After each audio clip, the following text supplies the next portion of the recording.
नमस्कार, मैं assistant professor doctor अंतिमा आप सबका बहुत बहुत स्वागत करती हूँ आपके अपने चैनल डॉक्टर अंतिमा ऑफिशियल में। और जैसा कि मेरा आप सबसे वादा था कि इस चैनल पर हम हमेशा आपको कुछ नया लेकर के आएंगे कि आप मोटिवेट हों। आप जो मुझसे इतने सारे प्रश्न पूछते हैं, मैं हमेशा आपसे कहती हूँ कि मैं जब आपके प्रश्नों को सुनती हूँ, समझती हूँ, तो बहुत सारे लोगों से डिस्कस करती हूँ, बहुत सारे अनुभवी लोगों से मिलती जुलती हूँ। और आपकी समस्या का जब हम समाधान करते हैं तो एक पूरी टीम जो है वो आप लोग के लिए लगी रहती है।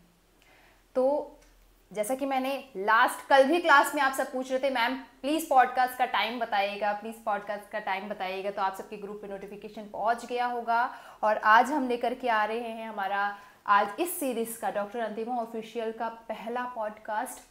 और आज जैसा कि आप सामने देख सकते हैं, मैम है मेरी यहाँ पर, मैं खुद जिनसे बहुत मोटिवेट होती हूँ। तो मुझे लगा जो मेरी मोटिवेशन का भी सोर्स हैं, ऐसा क्यों ना करूं कि मैं आपके पास भी लेकर के आऊं कि कुछ ना कुछ आप भी उनसे एक्सेप्ट करेंगे और उनसे लेंगे, ग्रहण करेंगे। और आज की बातचीत में बहुत सारी ऐसी बातें भी होंगी जिसमें आपको भी कई सारे प्रश्न जो आप मुझसे पूछते हैं वो आपको उसका समाधान इस वीडियो में मिल जाएगा। तो चलिए मैं स्वागत करती हूँ हमारी परम प्रिय डॉक्टर सुनीता मैम का। और मैं जैसे कि पहले भी बता चुकी हूँ, कई बार मैं भी बहुत सी चीज़ों में सोचती समझती हूँ और आप लोगों की प्रॉब्लम भी कभी कभी मैं मैम से डिस्कस करती हूँ। तो मैंने सोचा चलिए आज खुद ही मैम को लेकर के आते हैं। और आज का डॉक्टर अंतिमा ऑफिशियल का पहला पॉडकास्ट है वो किसी और के नहीं, अपने मैम के साथ करते हैं। ठीक है, तो मैम आपका बहुत बहुत स्वागत है। धन्यवाद। तो जैसे कि मैंने बताया डॉक्टर सुनीता, अब पर मैं चाहूँगी कि मैम खुद अपने से एक संक्षिप्त परिचय आपके सामने आप बताएं मैम प्लीज।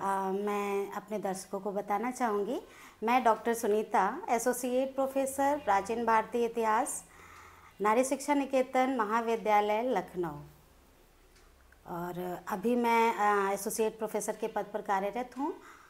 तो मेरा विषय प्राचीन भारतीय इतिहास है और मैं आगे इस पॉडकास्ट में आपको एंशिएंट हिस्ट्री से रिलेटेड भी चीज़ें बताऊंगी। कोशिश करूंगी कि आपको कुछ दिशा निर्देश दे सकूं जिससे आप सफलता की तरफ आगे बढ़ें। बिल्कुल मैम, क्योंकि बच्चे हमसे पूछते हैं, हिस्ट्री के बारे में पूछते हैं, इतिहास के बारे में पूछते हैं, बहुत से बच्चे जो तैयारी कर रहे हैं, क्योंकि हमारे जो मोस्टली व्यूवर्स हैं वो तैयारी करने वाले ही बच्चे हैं। और इसलिए मैं शुरुआत करूंगी आपकी पृष्ठभूमि से कि आपकी अपनी पृष्ठभूमि क्या रही, या कह सकते हैं ना कि आपकी अपनी पृष्ठभूमि, प्रारंभिक जीवन कैसा रहा, आज आप यहाँ पर हैं तो कहीं ना कहीं वो आपके जीवन का ही योगदान है।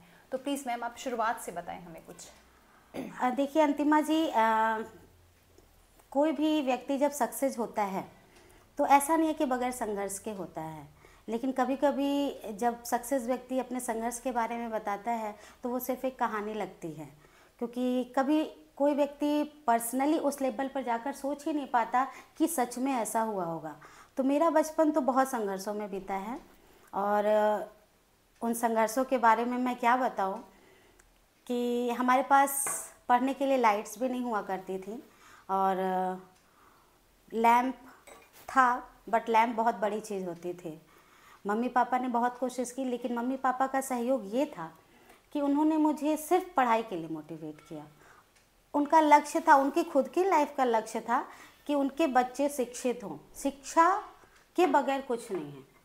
और उनका मोटिवेशन था कि हमने इमेजिन ही नहीं किया अपने आप को बगैर सफलता के। सफलता के लिए हमने कोई तैयारी नहीं की, एक्चुअली हमने उसी को जिया ही है। मैंने इमेजिन ही नहीं किया कि बगैर सफलता के या बगैर सक्सेस के या बगैर जॉब के मेरी लाइफ कुछ है। और मुझे लगता है यही इमेजिनेशन जो था, यही जो सोच थी, उसी के थ्रू मैं आगे बढ़ी। मेरे पास लैंप बहुत बड़ी चीज़ थी, मैंने बताया हम लोग दिया से पढ़ते थे। और कभी कभी ऐसी स्थिति भी आई कि मेरी मम्मी सुबह में ये बोल देती थी कि बेटा आप दिया बुझा दो, सूरज की रोशनी में पढ़ो, क्योंकि उस समय हम लोग के पास बहुत ज़्यादा गरीबी, बहुत, मैं गरीबी तो नहीं कह सकती थी, लेकिन मैनेजमेंट, मैनेजमेंट था कि अननेसेसरी हम चीज़ों को मिसयूज़ ना करें।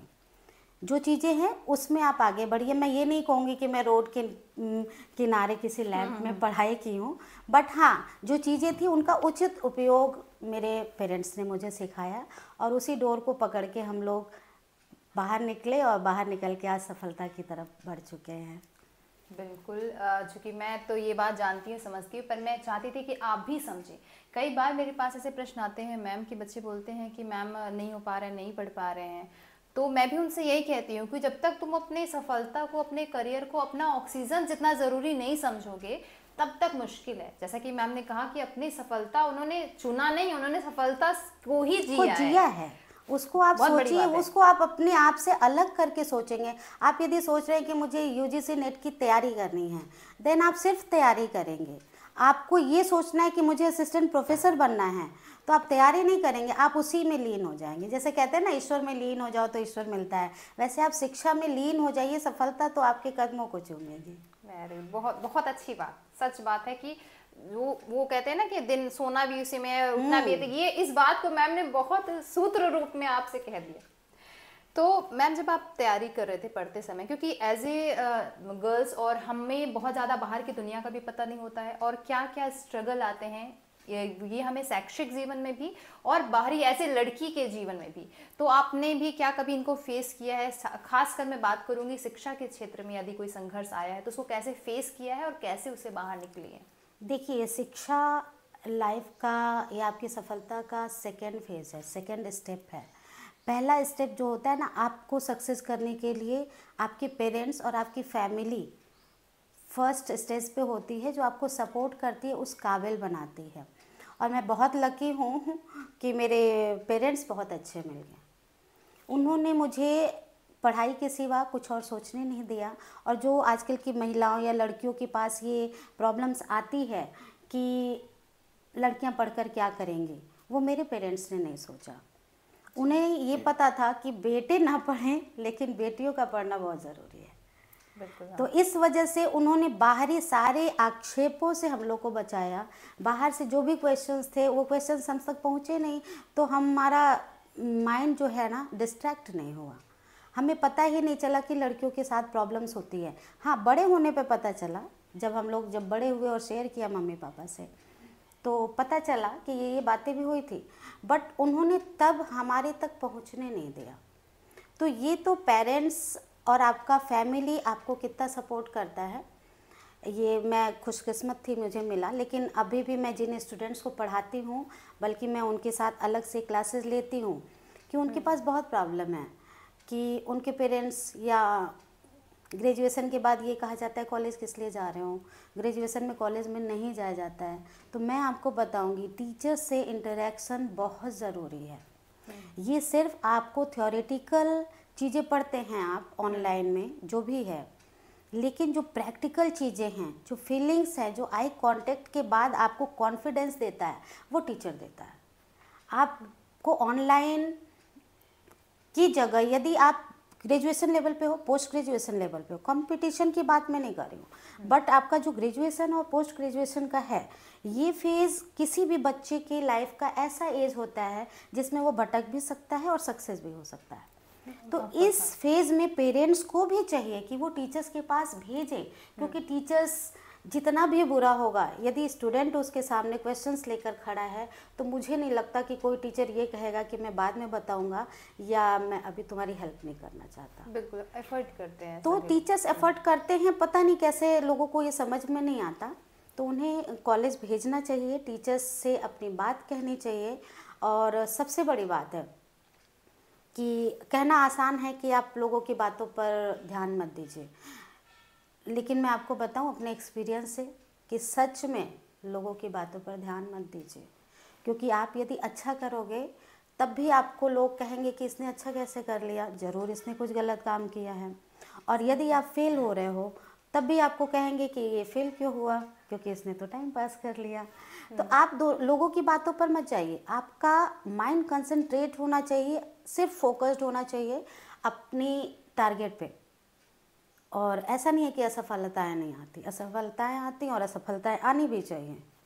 बगैर असफलता के आप सफलता का स्वाद कैसे मीठा समझोगे, क्योंकि बनी बनाई चीज़ें अच्छी नहीं होती हैं। असफलता आनी चाहिए, और मुझे लगता है असफलता आती है तभी आपके अंदर वो कॉन्फिडेंस बढ़ता है, जब आप सफलता को डील कर सको।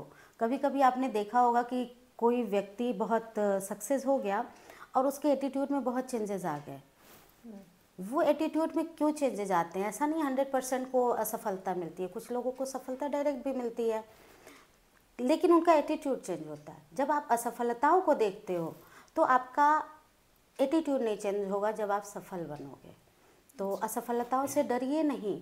कभी अभी आप बाय द वे इंटरव्यू देने जा रहे हैं तो आप ये भी मत सोचिए कि आपका लास्ट चांस है, मैं फेल हो गया तो मैं क्या करूँगा, मैं फेल हो गई तो मैं क्या करूँगी। कुछ नहीं, मत सोचिए, सोचिए ही नहीं कि आप फेल भी होंगे या पास भी होंगे। आप कुछ मत सोचिए, बस आप सामने वाले को देखिए, उन्होंने जो क्वेश्चन पूछा आपसे, आप उस क्वेश्चन को आंसर करिए।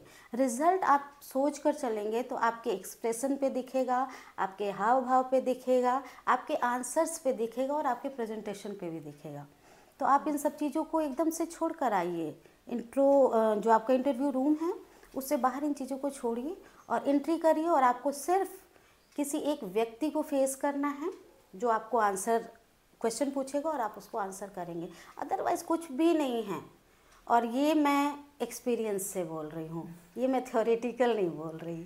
बिल्कुल मैम, मेरा एक्चुअली अगला प्रश्न यही ही होने वाला था कि सफलता का तो ठीक है, असफलता, क्योंकि बच्चे, मैक्सिमम बच्चे हम जानते हैं इस समय, जैसे अभी यूजीसी नेट का रिजल्ट आया, उसमें बहुत से बच्चे ऐसे भी थे जिनका 1-2 नंबर से नहीं हुआ, और वो लोग क्योंकि शुरुआत फिर से करनी पड़ेगी। तो मेरा अगला प्रश्न एक्चुअली यही ही होने वाला था कि असफलताओं को कैसे मैनेज करें, असफलता के बाद दोबारा खड़ा होना, उस सिचुएशन को एज ए कॉम्पिटिटिव स्टूडेंट हमें कैसे मैनेज करना होगा या कैसे मैनेज कर सकते हैं? देखिए, किसी भी कंपटीशन को यदि आप दे रहे हो तो ऐसा नहीं है कि आपने ग्रेजुएशन किया और आप तुरंत कॉम्पिटिटिव एग्जाम्स में बैठे और आप सक्सेस हो गए, आप एक्सपेक्ट कर रहे हो कि आप सक्सेस हो गए। नहीं, बिल्कुल नहीं।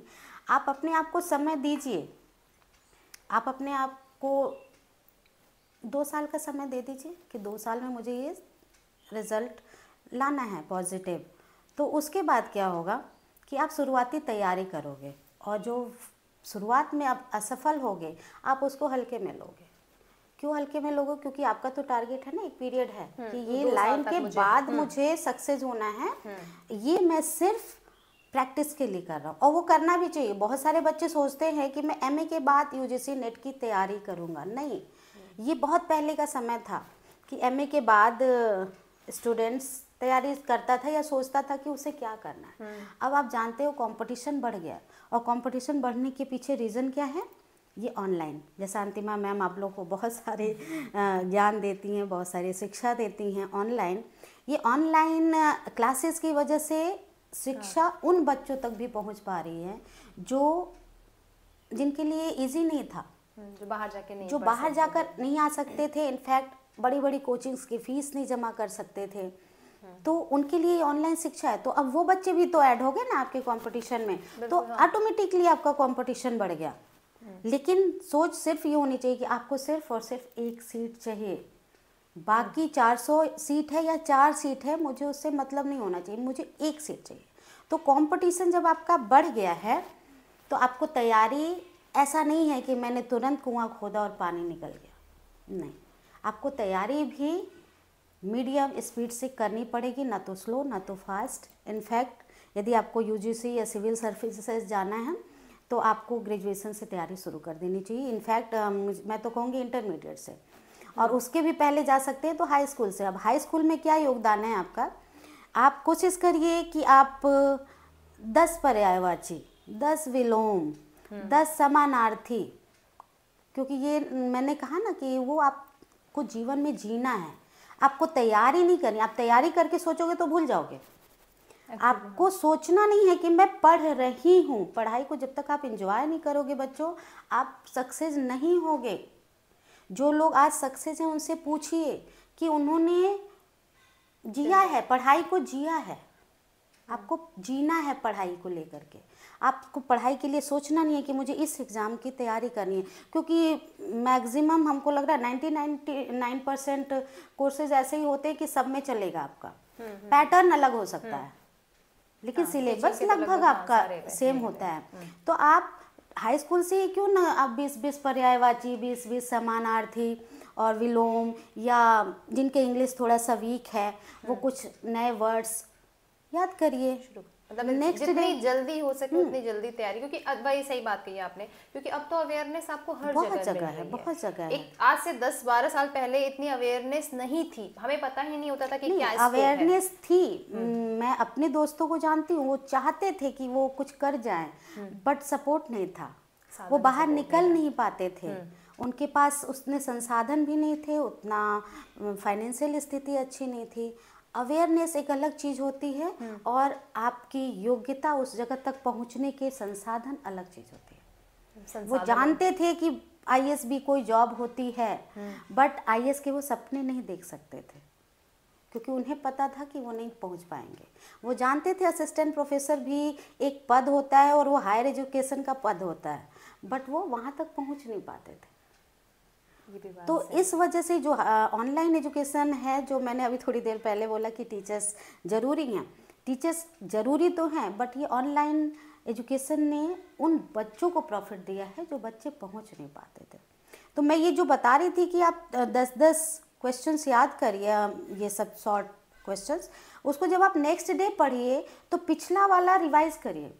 पढ़ाई आपकी शुरू ही तब होनी चाहिए जब आप पिछला वाला रिवाइज कर चुके हों। और रिवाइज करने के लिए यदि आपको बुक खोलनी पड़ गई तो आप समझ जाइए कि आपने तैयारी अच्छी नहीं की थी, आपने अच्छे से याद नहीं किया था। रिवीजन मतलब कि आप कॉपी पेन सब इकट्ठा कर रहे हैं और तब तक आपका दिमाग रिवाइज कर रहा है। तो मैंने जो कहा ना कि आपको उसको जीना है, आपको तैयारी नहीं करनी है। और यदि आप तैयारी करेंगे बच्चे, तो आप लोग बहुत लंबे समय तक वेट करेंगे। आपको उसको जीना होगा, उसको शौक से, उसको अपनी पसंद, उसको अपना जुनून बनाना होगा। सही बात है मैम। इसी से मेरा अगला प्रश्न बनता है कि जैसे हम सभी ने तैयारी करी है, उसी फेज से होकर के हम सब गुजरे हैं, और इसलिए शायद वो जो बात कह रही है ना मैम, वो मैं भी फील कर रही हूँ कि एक्चुअली हम सभी उसको जी करके ही निकले होते हैं। तो मैं आपसे भी पूछना चाहूँगी कि आपको सफलता के लिए, अपने संघर्ष के लिए जो मोटिवेशन है, प्रेरणा है, वो कहाँ से मिलती रही? यहाँ पर फिर से मैं अपनी फैमिली को ही बताऊँगी। और जब मैं छोटी थी तो मेरे टीचर्स भी बहुत अच्छे होते थे, बल्कि आज मैं अपनी आपकी अंतिमा मैम से कुछ शेयर भी कर रही थी अपने टीचर्स के। टीचर्स बच्चों से इतने क्लोज हो जाते थे कि उनकी टीचर्स को वो आइडियल मांगते थे बच्चे, और मैंने भी आइडियल माना है बहुत बच्चों को, और ये बहुत टीचर्स को, और ये सही में बहुत ज़रूरी होता है। आप अपने मम्मी पापा को आइडियल मान रहे हैं कि नहीं, ये अलग बात है, बट यदि आपका टीचर आपका आइडियल है, देन आप सक्सेस में आपके वो बहुत बड़ा योगदान होगा। क्योंकि ये टीचर्स ना बहुत मंझ के पहुंचते हैं। आपको प्रोफेशनल जो जॉब है उसमें डायरेक्ट एंट्री हो जाती है, लेकिन हम टीचर्स जब बनते हैं ना तो बहुत ट्रेनिंग हो जाती है, और हर रोज़ डिफरेंट पर्सनालिटी के बच्चों को फेस करते करते हम लोगों के अंदर उन डिफरेंट पर्सनालिटी के लोगों को डील करना भी आ जाता है। तो यदि आप आइडियल अपने टीचर को मान लेते हैं तो सोचिए कि कितने तरह के पर्सनालिटी को आप उस एक टीचर में देख रहे हैं। तो टीचर्स बहुत ज़रूरी होते हैं जिनको आप आइडियल मानते हैं। प्लस मेरे यहाँ मैंने बताया कि मेरे पेरेंट्स ने कभी जॉब के बिना लाइफ को इमेजिन ही नहीं होने दिया। सबसे बड़ी मोटिवेशन, सबसे बड़ी बात वही थी। जिस तरह से मेरे मम्मी पापा त्याग करते थे, चीज़ों को अरेंज करते थे हम लोगों के सामने, वो एक मोटिवेशन था कि आज ये इतनी परेशानी से अरेंज कर रहे हैं, मैं कल ऐसा करूं कि ये परेशानियां ख़त्म हो जाए।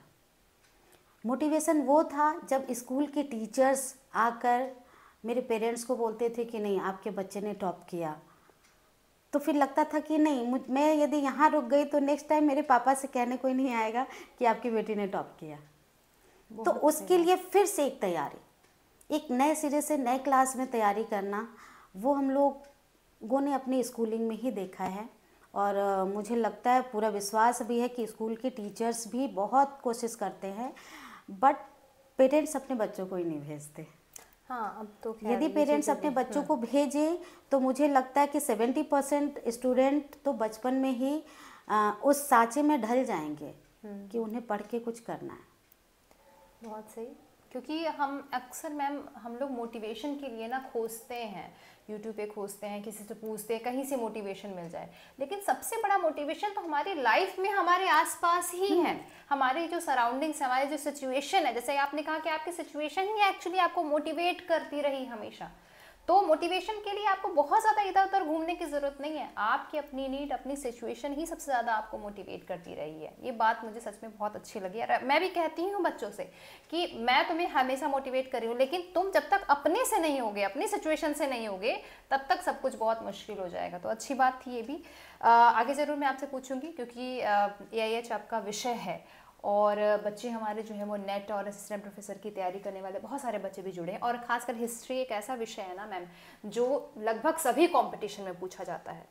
तो खासकर AIH वाले बच्चों के लिए अगर आप कुछ बता सकें कि कैसे तैयारी करें, या कैसे उनको नेट या असिस्टेंट प्रोफेसर की तैयारी करना चाहिए, कुछ स्टडी मटेरियल से रिलेटेड कुछ टिप्स भी जो भी आप बच्चों से साझा करना चाहें, केवल AIH ही नहीं, अगर आप नेट के बच्चों से, असिस्टेंट प्रोफेसर के बच्चों से भी कुछ टिप्स देना चाहें तो प्लीज़। ये बहुत अच्छा क्वेश्चन है, बल्कि मैं ये चाह भी रही थी कि ये क्वेश्चन आप आए मेरे सामने लेकर के।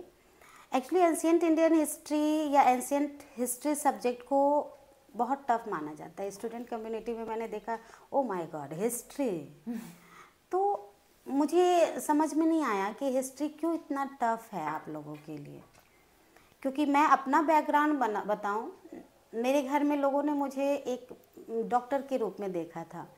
ये प्रोफेसर वाले डॉक्टर नहीं, बल्कि वाइट कोट वाले डॉक्टर के लिए। और मेरा बैकग्राउंड, जो मेरा सब्जेक्ट है वो साइंस है। मैं इंटर तक बायोलॉजी की स्टूडेंट रही हूँ, और ग्रेजुएशन में मुझे एंशिएंट हिस्ट्री मिली, और इलाहाबाद यूनिवर्सिटी से मैं पढ़ी हुई हूँ। मेरा BA और MA हुआ है, और वहाँ पे एंशिएंट हिस्ट्री के लिए बहुत मारधाड़ थी, बहुत कंपटीशन था कि नहीं एंशिएंट हिस्ट्री लेना है, तो मुझे भी एंशिएंट हिस्ट्री ले लिया मैंने। लेकिन तब लिया था, और मुझे मेडिकल की तैयारी करनी थी, तो मैंने यूँ ही ले लिया था। और BA सेकेंड ईयर तक मैंने एग्ज़ाम दिया है मेडिकल का, और मेरा BDS भी हुआ था, बट MBBS में नहीं हुआ, तो BDS भी मेरा चला गया मेडिकल लाइन। मैं आपको इसलिए बता रही हूँ कि देखिए, असफल मैं भी हुई हूँ, सपना मेरा भी था डॉक्टर का, लेकिन मैं नहीं बनी। तो उसके बाद मैं एंशिएंट हिस्ट्री की तरफ फोकस्ड हुई, और विश्वास करिए बहुत मज़ा आया एंशिएंट हिस्ट्री पढ़ के। Science subject to the point subject है, बट हिस्ट्री में जब आप पढ़ते हो और कल्चर को पढ़ते हो, सोचिए कहाँ मैं साइंस के स्टूडेंट, और आज मैं एंशिएंट हिस्ट्री में, वो भी culture and social condition of ancient India की प्रोफेसर हूँ। तो उसको पढ़ के कॉन्फिडेंस आया, मैंने अपने आप से उसको जोड़ा, उसके जो सिलेबस है उससे अपने आप को जोड़ा कि या मैं इतनी रिच कल्चर के नागरिक हूँ। ये मैं आइडियल बात नहीं कर रही हूँ, मैंने सच में फील किया है। आइडियोलॉजी है लोगों में कि मैं बहुत महान देश की नागरिक हूँ, मुझे ये करना चाहिए, मुझे ये नहीं। जिस दिन आप एंशिएंट हिस्ट्री को सच में पढ़ोगे तो आपके अंदर फील आएगा, और आपको बाहर सड़कों पर हंगामा करने की ज़रूरत नहीं है कि मैं भारतीय नागरिक हूँ। नो, आप उसको फील करेंगे कि मैं एंशिएंट इंडियन हिस्ट्री में इतना अच्छा कल्चर, मैं उसको पढ़ रही हूँ। अब कुछ बच्चों का आता है डेट का पॉइंट, कि उनको डेट्स बहुत टफ लगती हैं। सन डेट एक्चुअली हाँ, टफ होती हैं, होगी भाई, चेहरे से बात है, टफ होती है, क्योंकि किसी और की जीवनी को पढ़ना और उनकी डेट्स को याद करना, हम तो दूसरे का बर्थडे भी नहीं याद रख पाते, तो एंशिएंट हिस्ट्री में पूरे डेट्स को याद रखना बहुत टफ है। लेकिन कुछ तो आपको कोशिश करनी पड़ेगी, आप उसको राइटिंग में करिए, राइटिंग में करिए। जो लंबे क्वेश्चंस हैं, जैसे संस्कार, मैं एग्जांपल दे रही हूँ आपको। संस्कार है, आपको 16 संस्कार है, आपको 16 संस्कार याद करो कौन कौन से होते हैं, तो आपको नहीं याद होगा। आप उसके सूत्र बनाइए, जैसे मैं बता रही हूँ, ग पु स ज न नि अन्न चुकवी उवे केस विवाह एंड अंत्येष्टि। देखिए 16 संस्कार आपके आ गए हैं, और आप तुरंत पूरे संस्कार आपको याद हो जाएंगे। तो सूत्र बनाइए, क्योंकि साइंस ने मुझे हेल्प किया है हिस्ट्री को पढ़ने में। ये मैं नहीं कह सकती कि साइंस यूजलेस नहीं, साइंस बहुत अच्छा आपका फील्ड है, लेकिन वो आपको ना एंशियंट हिस्ट्री पढ़ने का तरीका बताते हैं। और in fact ancient history and ancient history and archaeology पहले साइंस नहीं था, आर्कियोलॉजी साइंस का सब्जेक्ट माना जाता था, लेकिन बाद में ये आ गया ह्यूमैनिटीज़ में। तो आप उसको सूत्र की तरह क्यों नहीं पढ़ रहे? आप किसी भी डेट्स को लिखिए, 2-4 डेट्स को लिखिए, और उसके बाद उस डेट में कौन सी घटना घटी उसके पहले अक्षर को लिख लीजिए, आपका एक सूत्र बन जाएगा। कुछ नहीं होगा तो कुछ उसमें ऐड कर लीजिए, और आपके दिमाग में रहेगा कि जो मैंने ऐड किया है वो यूजलेस है। ठीक है, तो स्टोरी टाइप बना, हाँ, कुछ स्टोरी टाइप का बनाइए, कोई सूत्र बनाइए, कोई श्लोक बनाइए, कोई गाना टाइप का बनाइए, और ये करिए। बहुत आपको खुद भी फील होगा कि आपको इससे लाभ मिला है।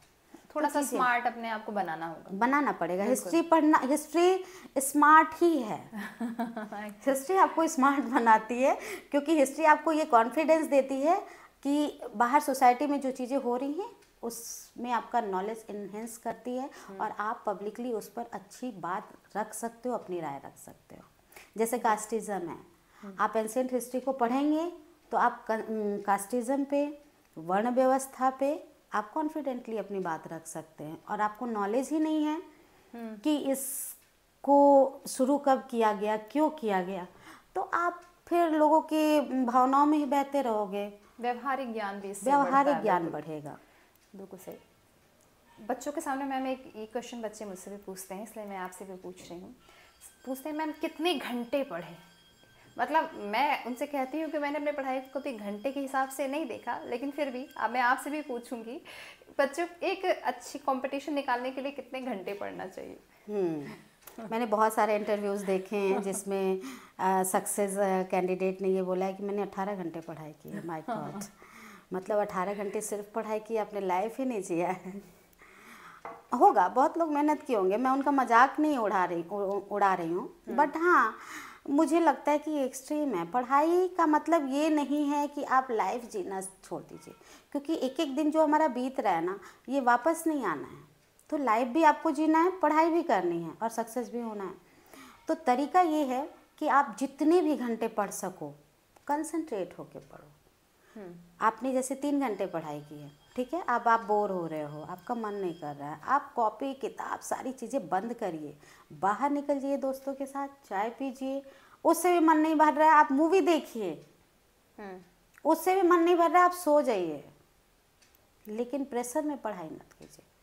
और आप विश्वास करिए, यदि आपके अंदर जुनून है तो आपने ये जो घूमने में, मूवी देखने में और सोने में टाइम वेस्ट किया ना, आपको काटने लगेगा। और उसके बाद जब आप पढ़ने बैठोगे ना, तो एक नई एनर्जी के साथ, कंप्यूटर वाले दिमाग के साथ आप बैठेंगे पढ़ने।